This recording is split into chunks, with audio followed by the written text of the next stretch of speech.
All you Greg Crips was up there popping it for Big U. Y'all was riding down for Big U. My son got killed. After losing his youngin' on Halloween night, Big U allegedly did some grimy shit, putting bread on the heads of cats tied to Nipsey Hussle's camp. But was it revenge, straight desperation, or something way more sinister? Tonight, we're breaking down how grief, street politics, and karma collided in a deadly storm that might rewrite hip-hop's bloodiest chapter. Feel me? A Halloween nightmare. On a cold Halloween night in 2025, while kids were out trick-or-treating and folks were turning up across Los Angeles, a young man's life was about to get cut short in a way that would send shockwaves through the culture and reignite some of the darkest theories surrounding one of rap's most beloved fallen soldiers.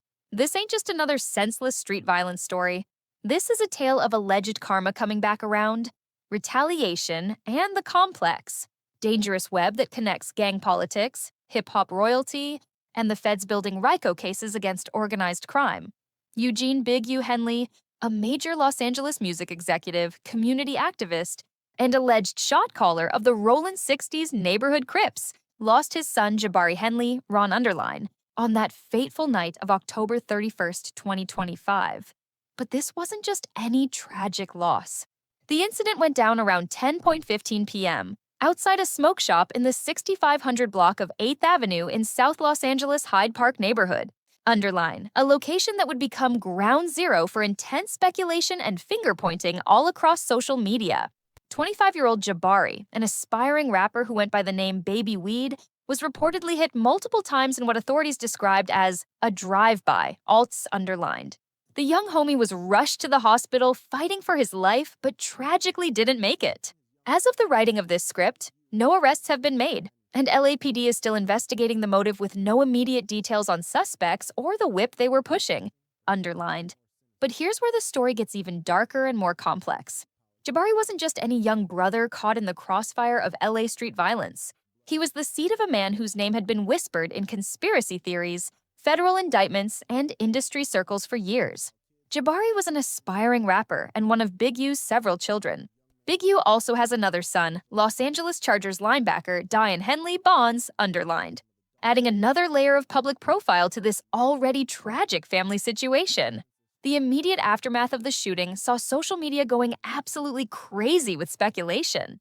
Initial reports and online discussions were quick to point fingers, with many immediately blaming the Hoovers, a rival set in the LA area. But not everyone was buying this narrative. In a revealing interview that would go viral, Hoover member Gumby would completely debunk this theory. Now, they reported, oh, well, he got killed in Hooverhood. That is not our set. Gumby's breakdown of the situation was thorough and revealing. That is not.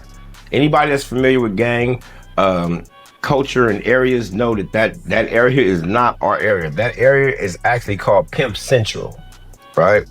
This, what's the rap dude name?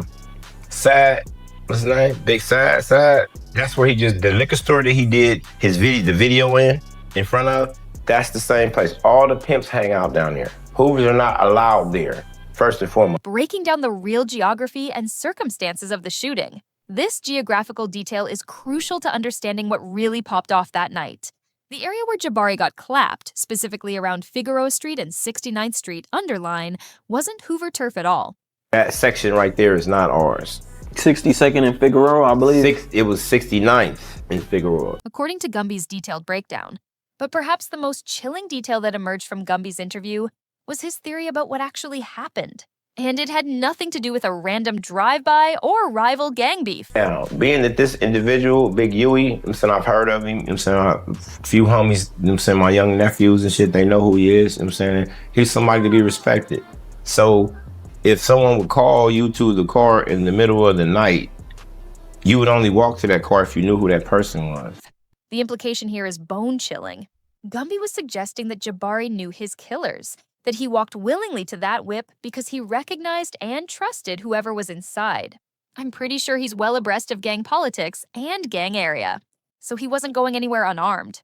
So who was with him? Why would he walk to the car if he didn't know the people? So that leads me to believe that he was backdoored. The term backdoored in street vernacular means you got set up by someone from your own circle, betrayed by your own people. It's one of the most devastating forms of violence in gang culture because it represents a violation of trust at the deepest level. And if Gumby's theory was on point, this wasn't a case of rival gang warfare at all. It was something way more sinister. Something that would connect directly to events from 6 years earlier and open up a whole Pandora's box of conspiracy theories. Federal investigations and allegations of karma coming full circle. At the time of his son's death, Big U himself was locked down. Big U, who has managed artists like Nipsey Hussle and faced recent federal RICO charges for allegedly running a criminal enterprise involving extortion, fraud, and orchestrating a 2021 murder of aspiring rapper Ray Sean Williams, was in custody, Wallace underlined. This detail would become crucial as the story unfolded, and theories began circulating about why Jabari might have been targeted. Jabari was involved in the entertainment industry himself. He was reportedly on the set of an upcoming Snowfall spin-off pilot shortly before his death, where cast members like Gail Bean paid tribute to him after rapping.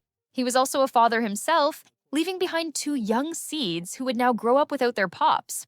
The family dimension of this tragedy extended to his brother, Dion Henley, a linebacker for the Los Angeles Chargers, who learned of the murder just hours before a game against the Tennessee Titans on November 2nd. The strength and resilience Dion showed in the face of unimaginable grief was nothing short of remarkable.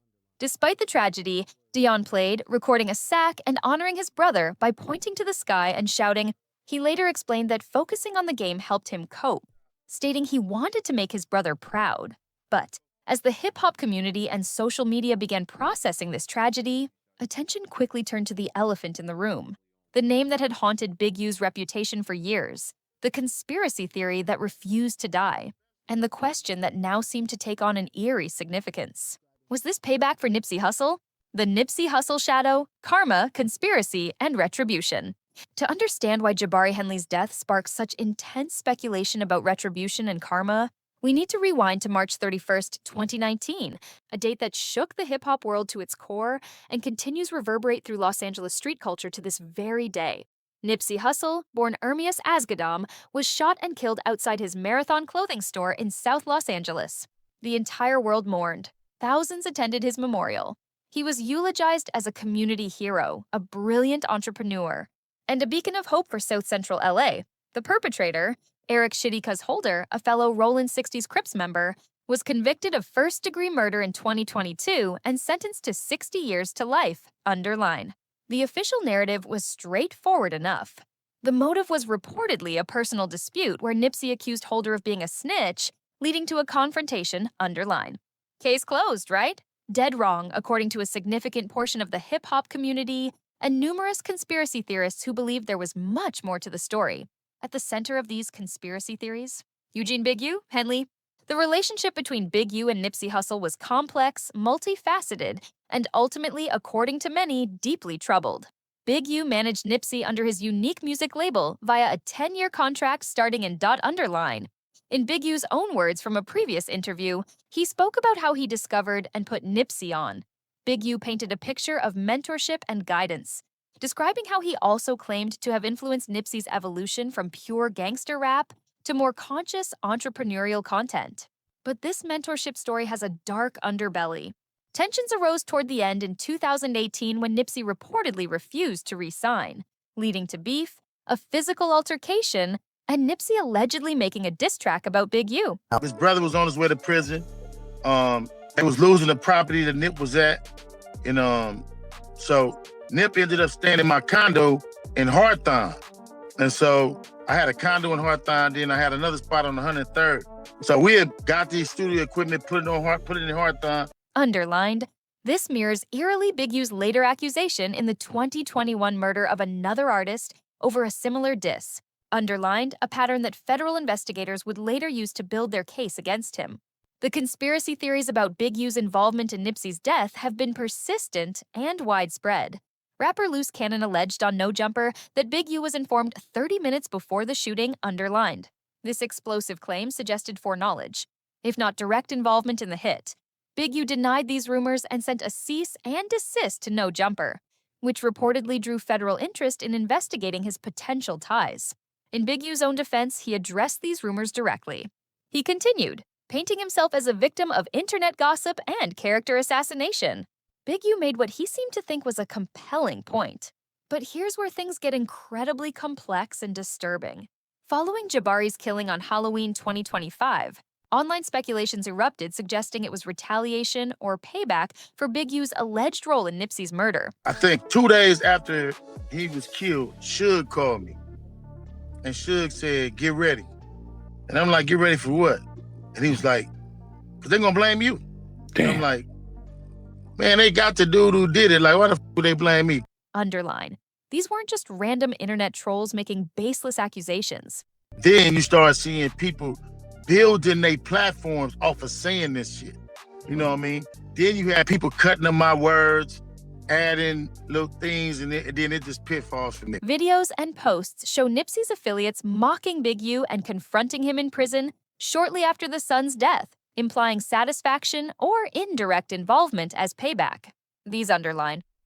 He got a letter from Obama. That nigga got 4,000 FBI, CIA, DEAs, and whoever. Ain't nobody had anything to do with that man's demise. Gonna be free. Some sources explicitly label the shooting as revenge, with police reportedly viewing it as a retaliation murder tied to gang feuds or past disrespect against Nipsey. Underlying, the speculation reached fever pitch on social media platforms, particularly Twitter, now X, where one post links to a YouTube video titled, even more tellingly, speculators connected to Big U's alleged extortion schemes and beefs, including with Nipsey's brother, Black Sam, who reportedly spoke out amid the tragedy. Former death row rapper SKG accused Big U of and celebrated his arrest, framing ongoing violence as fallout, Banks underlined. The Eritrean community, deeply connected to Nipsey's heritage, also weighed in on the situation, with posts highlighting Nipsey's Eritrean roots in discussions about the alleged karma. Dot underlined. But perhaps no reaction captured the street sentiment better than a short but pointed video that went viral on social media, calling out the Roland 60s Crips for their response, or lack thereof, to Jabari's death. This video raised uncomfortable questions about loyalty, street politics, and whether the set was really willing to put in work for Big U given the circumstances and the swirling rumors about his role in Nipsey's death. It's important to note that these speculations are unsubstantiated and stem largely from social media, YouTube commentary, and hip-hop forums, often amplified by figures like Whack 100, Loose Cannon, and Charleston White, who have pushed Big U Nipsey conspiracy theories for years on Underline. No official police statements confirm retaliation linked to Nipsey, and Big U has denied any involvement in Hussle's death. But in the court of public opinion, particularly within hip-hop culture and gang politics. You Greg Crips was up there popping it for Big U. Y'all was riding down for Big U. Now his son got killed. Why you niggas ain't sliding, bro? All you niggas up there popping it, my nigga. All you Greg Crips was popping it, my nigga. When Big U was out here, now his son get killed. Big U can't slide.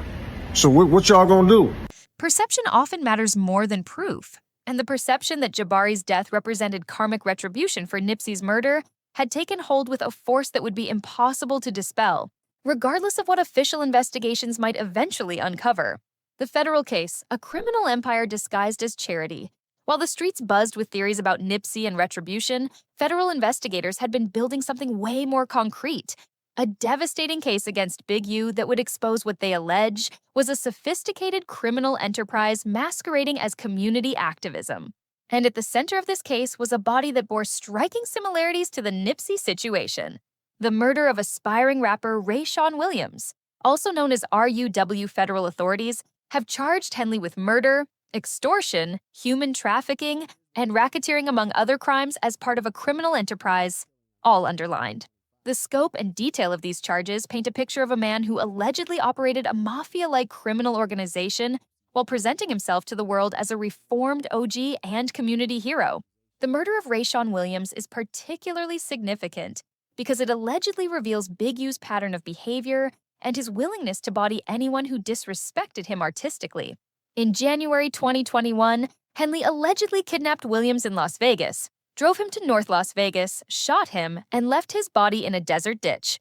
Williams' body was discovered in a ditch off Interstate 15 in North Las Vegas, about 4 miles northeast of the Las Vegas Motor Speedway. What was the motive? Williams recording a defamatory or diss song about Henley at a Las Vegas studio. rather than recording at the studio Henley had paid for. Sound familiar? This is exactly what many allege happened between Big U and Nipsey. Tension over a diss track leading to deadly consequences. As one analysis put it, the complaint details that Henley, along with Sylvester Robinson, known as Vay, confronted Williams, drove him to North Las Vegas, shot him in the head, and dragged his body into the desert, underlined. Post-murder, Henley allegedly took steps to cover up the crime, including ordering studio workers to leave, having an associate remove security footage, and instructing witnesses not to speak with police, underlined. Rayshawn Williams was in Las Vegas. Big U went to Las Vegas, and the feds are accusing Big U of killing Rayshawn Williams in Vegas. Now, Rayshawn Williams and Big U was in the studio together earlier in the night before, the feds claimed Big U allegedly murdered him. So the feds will list out ways that Big U went above and beyond to conceal, hide, and really throw the feds off in their investigation. So this is gonna probably be my last video. I'm gonna go turn myself in to see what's going on. They talking about I'm a fugitive. So they just raided all my houses. In his defense, Big U painted himself as a victim of internet gossip and character assassination, claiming his community work was being weaponized against him. But y'all sitting it around getting people in trouble. Like y'all don't understand what the FBI do to black men who try to help their community. I ain't been nothing but a help to our community. But I guess it is what it is. He continued. This the price of being black and trying to help somebody, trying to help your community and do what you can. You're just guilty because somebody else don't like you and then go on the internet and do what the they want to and y'all gonna promote it.